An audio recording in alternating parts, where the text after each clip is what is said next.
voice of Minnesota, it is time for us to talk about the Vikings, who got a win last week at Jacksonville. It wasn't pretty, but it was a win. Michael Brodkorb, who joins us usually to talk about politics, he is, of course, our Vikings correspondent with his very cool Vikings hat. I like that hat, man. Thank you very much. Very nice. He is kind enough to join us to give us we'll break down a little bit what happened last week before we talk about what's coming up this week. Michael, who doesn't love field goals?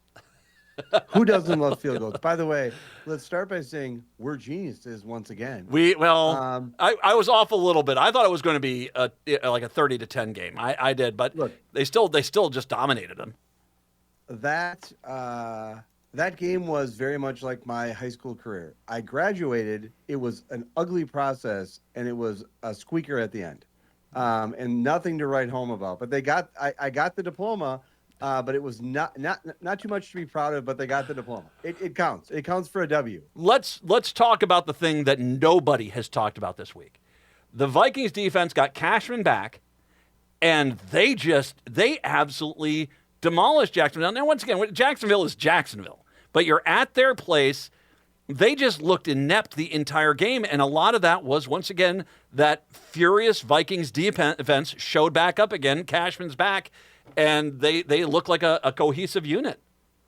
Man, I've been spoiled over the years because I've been able to see Vikings games all my life. But I got to tell you something, this defense is such a character this season. Yeah. And I just don't remember a time in which it was such a dominant force. And that was partly because, I wasn't, I started watching, I wasn't born until the early 70s. And so Vikings had strong defenses, but I wasn't, as focused on football, and you can remember that. But they're just a dominant character in these games, and particularly in light what the offensive struggles they had on Sunday, the Vikings were there. And Brian Flores continues to be, I think, one of the best pickups that the Vikings have had on their coaching staff, and just another example of just a quality organization that was able to pick him up. He has been a lifesaver. His defense has been a lifesaver in a number of games this season, and it certainly was on Sunday, a game that should not have been as close as it was. I don't think it should have been either, but they really did that defense went out there and punched them right in the face. And a team like Jacksonville, you do that one time, that game is kind of over. And even though who was that backup quarterback they had? The guy that got picked the same year as Trevor Lawrence. You remember that? Who was that? Oh, my God. Jones. He didn't look very good. Correct. He did not look very good. He did not look very good. And I don't think that was not necessarily him. He is a backup quarterback, but I think it was a lot the defense, basically. You get guys that don't take a lot of reps. They don't quite know what's coming at them. Yeah, no, and the defense is what saved that game, because it's deceptive, because the Vikings had over 400 yards of offense. A ton. Against the Jaguars. But the problem was we've got some target issues with Sam Darnold that are starting to develop. And again, this is something that I was just wanting to be a Vikings fan and always want to be positive about life, but particularly about the Vikings. Matt, I think that I'm surprised about this season. I mean, we are 7-2. I want to make sure my math is correct. We're 7-2. 7-2 after 9 games. Again, if you would have told me that last year, I'd be streaking right now. Same amount of wins as we had all last year, correct? Yeah. Then we have 7 wins last year. That's a deep track, Matt. Great job. But the problem is that we have balance, because we had over 400 yards of offense on the offensive side, but Sam Darnold struggled. Our kicking game picked up after, I was, talking about the game that I was at the previous Sunday with my daughter, where we had some kicking struggles. That was something that picked itself up. But we have balance and we have depth on this team, and so. When the kicking team has had some struggles, they stepped up last week with our new kicker. The defense continued to step up. There were a game or two where they had some, a little bit of struggles. The real challenge was Sam Darnold last weekend, and hopefully, again, he's a young quarterback. I mentioned it on last week's episode with you that I like the leadership style of Kevin O'Connell, giving continual suggestions and help to our young quarterback. But I've never been an NFL quarterback, but Sam Darnold has got to throw the ball to a Vikings player this week. Well, okay, so I want to talk to you about that, because that was one thing about it. And if you're not didn't know what happened in the game, Sam Darnold multiple times got down in the red zone and kept trying to target Justin Jefferson, who was triple teamed, and it was just not the throw. And I kept saying, it's like, there's got to be someone else open at this point if he's got all these defenders on him. And he just was, he was telegraphing his throws. Now, I might have missed something. You might have heard this. I didn't. I haven't really heard the team address this, and it makes me wonder, was this Darnold just making a mistake? Was this Darnold and Jefferson saying, okay, let's try to make this work. Let's see if we can get these touchdowns. Or was this O'Connell? Was this coming from the coaching staff saying, when we get to the red zone, throw it to Justin Jefferson and try to do it? I can't quite figure out who's the culpable party. Is it Darnold on himself? Was it Darnold and Jefferson together? Or was it the coaching? I don't know, man. What I can say to you is, even if it was for just a few plays or a part of that game, ultimately interceptions get assigned to the quarterback. Yes. And there's been some target issues that Darnold has had. And I will say to you, again, I've never worn an NFL jersey, never played an NFL, never played organized football aside from street football, where I tried to be all-time quarterback, but didn't do a very good job.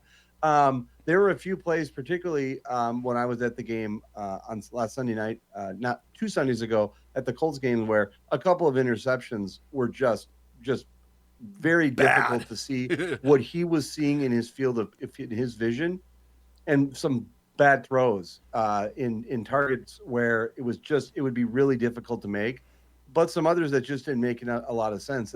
And the reality is that I think the Vikings have two things. One thing going for them, which is they have wins. They're 7-2. The problem is right now we're in a division where every game is a must win, just like you said, and there's not a lot of room for error.